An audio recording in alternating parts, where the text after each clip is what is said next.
എൻ്റെ വീട്ടിലെ പല കാര്യവും ഞാൻ അറിയുന്നത് മറ്റുള്ളവരിൽ നിന്നാണ്. അതുകൊണ്ട് നിങ്ങളോട് ചോദിച്ചാൽ എൻ്റെ വീട്ടിലെ വിശേഷങ്ങൾ കൂടുതൽ അറിയാൻ പറ്റും. ഓക്കെ. ചേട്ടനെ കുറിച്ച് പൊതുവേ നമ്മളിങ്ങനെ കമന്റ്സ് ഒക്കെ നോക്കുമ്പോൾ പൊതുവെ കേൾക്കുന്ന കമന്റ് എന്ന് പറഞ്ഞു കഴിഞ്ഞാൽ രാഷ്ട്രീയപരമായി നിങ്ങളുമായിട്ട് എതിർപ്പുണ്ടെങ്കിലും നിങ്ങൾ പറയുന്ന പല കാര്യങ്ങളും വളരെ ഇൻസ്പയറിംഗ് ആണ്, നിങ്ങളൊരു നല്ല അച്ഛനാണ് തുടങ്ങിയ കമന്റ്സ് നമ്മൾ കേൾക്കാറുണ്ട്. So as a general human being ചേട്ടനത് കേൾക്കുമ്പോൾ എന്താ തോന്നുക? അല്ല, എല്ലാ മനുഷ്യർക്കും നമ്മളെക്കുറിച്ച് നന്മ കേൾക്കാൻ തന്നെയാണ് ആഗ്രഹം. ചിലർ പറയും എനിക്ക് അങ്ങനെയൊന്നും ഇല്ലെന്ന്. പക്ഷേ എന്നെ സംബന്ധിച്ചോളം എനിക്ക് എന്നെപ്പറ്റി നല്ലത് പറഞ്ഞ് കേൾക്കുക, എൻ്റെ ചുറ്റുവട്ടം നിൽക്കുന്നവരെ പറ്റി നല്ലത് പറഞ്ഞ് കേൾക്കുക. അതിപ്പോൾ എൻ്റെ മക്കളും ഭാര്യ എന്നല്ല, സ്വാഭാവികമായിട്ടും നമ്മളെല്ലാവരും നന്മ കേൾക്കാൻ ആഗ്രഹിക്കുന്നവർ. അപ്പോൾ 57 വർഷം ഭൂമിയിൽ ജീവിച്ചപ്പോൾ നേരത്തെ പറഞ്ഞ പോലെ വ്യത്യസ്ത രാഷ്ട്രീയ അല്ലെങ്കിൽ മത ചിന്ത ഉള്ളവർക്ക് പോലും നമ്മളോട് ചില കാര്യങ്ങളിൽ യോജിക്കാൻ പറ്റുന്നുണ്ടെങ്കിൽ ഒരു വലിയൊരു അനുഗ്രഹമായിട്ട് ഞാൻ കരുതുന്നു. കാരണം ഞാൻ എപ്പോഴും അതുകൊണ്ട് എല്ലായിടത്തും പറയും, ഈ രാഷ്ട്രീയം, മതം ഇതെല്ലാം വളരെ പേഴ്സണലായിട്ടുള്ള കാര്യങ്ങളാണ്. പൊതുവേദികളിൽ ചർച്ച ചെയ്യാതിരിക്കുക. പിന്നെ രാഷ്ട്രീയപരമായ പ്രസ്താവനകൾ, ഞാനൊരു സ്ഥാനാർത്ഥിയാകുമ്പോൾ എനിക്ക് രാഷ്ട്രീയം പറഞ്ഞേ പറ്റും, അല്ലാതെ വ്യക്തിപരമായി ഒരിക്കലും ഒരാളെ നമ്മൾ ടാർഗറ്റ് ചെയ്യരുത്. അത് രാഷ്ട്രീയത്തിലും പൊതുജീവിതത്തിലും, പ്രത്യേകിച്ച് മതം എന്ന് പറഞ്ഞൊരു വിഷയം നമ്മൾ പരമാവധി പൊതു സ്ഥലങ്ങളിൽ സംസാരിക്കാതിരിക്കുക, പ്രശ്നം അവസാനിക്കും. ഇതുവരെ അങ്ങനെ ശീലിച്ചു വന്നു. മേ ബി അതുകൊണ്ടൊക്കെ ആയിരിക്കാം ആൾക്കാർക്ക് തോന്നാറുണ്ട് നമ്മളൊരു ന്യൂട്രലായിട്ട് നിൽക്കുന്ന ഒരാളാണ്. എല്ലാവരുടെയും ഭാഗത്ത് ഒരു ശരിയുണ്ടാവും. മക്കളോട് ഞാൻ പറഞ്ഞു കൊടുക്കും, എന്തെങ്കിലുമൊക്കെ പ്രോബ്ലം ഉണ്ടാകുമ്പോഴും നമ്മൾ സൊല്യൂഷൻ്റെ ഭാഗത്ത് നിൽക്കാൻ നോക്കണം. അതായത് എപ്പോഴും പരിഹാരത്തിൻ്റെ ഭാഗത്ത് നമ്മൾ ചിന്തിക്കാൻ തുടങ്ങിക്കഴിഞ്ഞാൽ നമുക്ക് എളുപ്പം പിടികിട്ടും. അതായത് നമ്മൾ ചുമ്മാ പറയുന്ന അവർ ശരിയല്ല, ഇവർ ശരിയല്ല, അത് പറയുന്നതിന് മുമ്പ് നമ്മളൊന്ന് ആലോചിച്ച് നോക്കാം, നമ്മൾ പറയുന്നത് ശരിയാണോ. നമുക്ക് തോന്നും നമ്മൾ പറയുന്നത് ശരിയാണ്, പക്ഷെ മറ്റൊരാൾക്ക് തോന്നണമെന്നില്ല. അപ്പോൾ ഇങ്ങനത്തെ ജനറൽ ചിന്തകൾ എപ്പോഴും പറഞ്ഞു കൊടുക്കും മക്കൾക്ക്.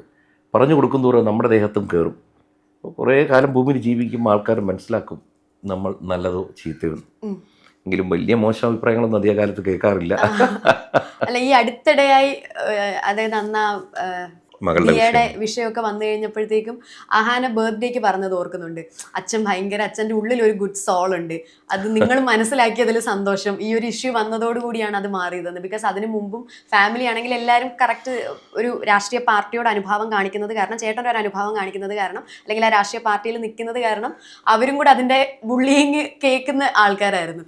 So coming to the other question, Ahaana BMW എടുത്ത സമയത്ത് നമുക്ക് ടച്ചിങ് ആയിട്ട് തോന്നിയ ഒരു സെൻറ്റൻസ് അഹാന ഇൻസ്റ്റഗ്രാമിൽ എഴുതിയിട്ടുണ്ടായിരുന്നു. അതായത് താങ്ക് യു അച്ഛ ആൻഡ് അമ്മ for not telling me what to do and what not to do എന്നൊരു സെൻറ്റൻസ് അഹാന ടൈപ്പ് ചെയ്തിട്ടുണ്ടായിരുന്നു.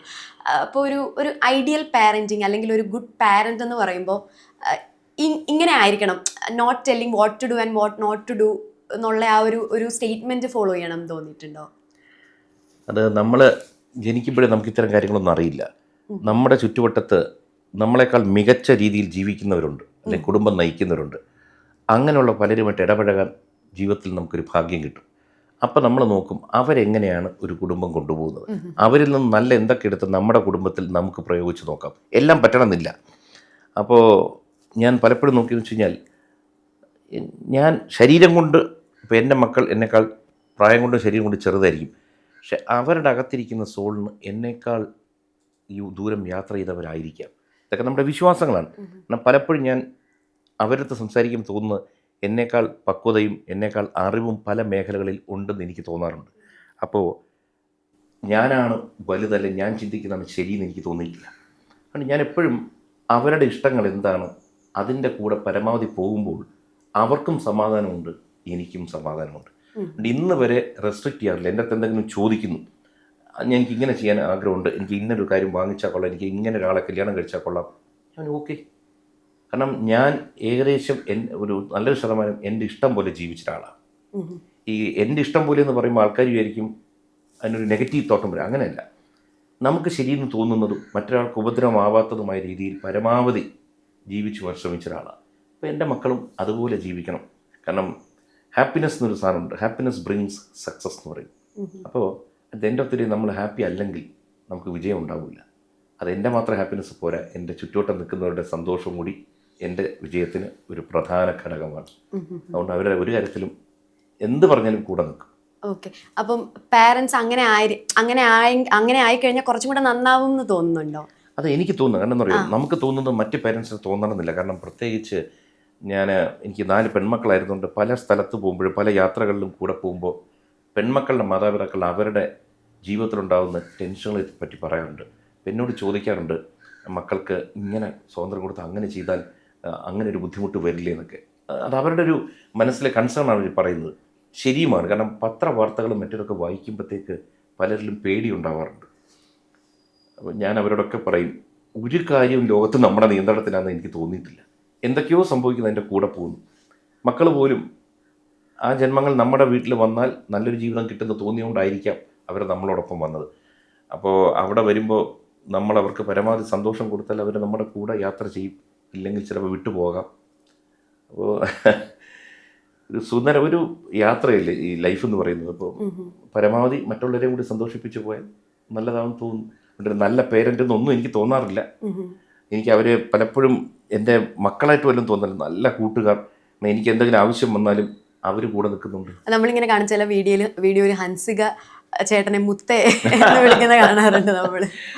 അവളൊരു അസാമാന്യ ക്യാരക്ടർ. അവള് ജീവിതത്തിൽ ജനിച്ച് 1.5 വയസ്സായപ്പോഴത്തേക്ക് അവൾക്ക് വലിയൊരു ഹെൽത്ത് ഇഷ്യൂ വന്നു.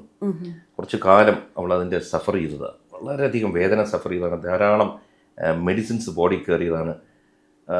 പക്ഷെ അവൾ അസാമാന്യമായൊരു ബാലൻസ് ചെയ്ത് ചിന്തിക്കുന്ന ഒരാളാണ്.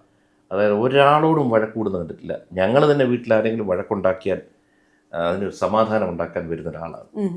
അവൾ ഇടപെടുമ്പോൾ എന്തോ പ്രശ്നം അവിടെ അവസാനിക്കാറുമുണ്ട്. അതെന്താണെന്നറിയില്ല. അതുകൊണ്ട് ഞാൻ നേരത്തെ പറഞ്ഞ കാര്യം, പ്രായം കൊണ്ട് ഞാനും അവൾ തമ്മിൽ ഏകദേശം വലിയൊരു വ്യത്യാസമുണ്ടല്ലോ. ഇപ്പോൾ അവൾക്ക് 20 വയസ്സ്, എനിക്ക് 57, മേ ബി 37 വയസ്സ് വ്യത്യാസമുണ്ട്.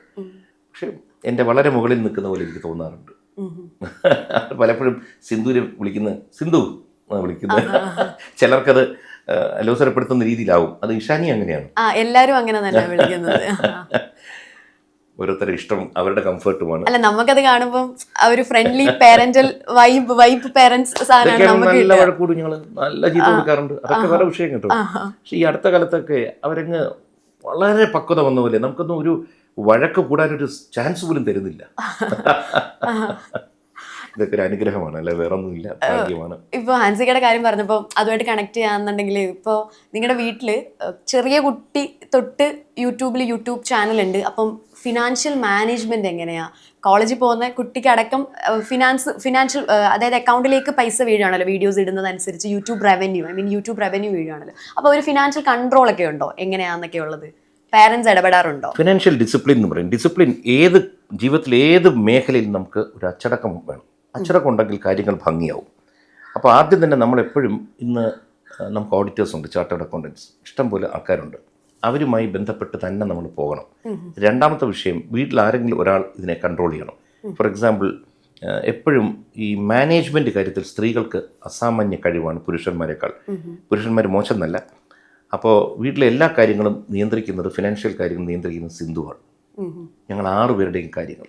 Plus we have A nice ഒരു ചാർട്ടേഡ് അക്കൗണ്ട് കമ്പനിയുണ്ട്, ഓഡിറ്റിംഗ് കമ്പനിയുണ്ട്. അപ്പോൾ കൃത്യമായി ടാക്സ് അടച്ചു പോവുക, കൃത്യമായി എല്ലാ സംഭവവും റിട്ടേൺസ് ഫയൽ ചെയ്യുക. അങ്ങനെ ജീവിച്ചു കഴിഞ്ഞാൽ, ഒരു ചിട്ടയും ശീലവും തുടക്കത്തിൽ വെച്ച് കഴിഞ്ഞാൽ ഇറ്റ്സ് വെരി സിമ്പിൾ.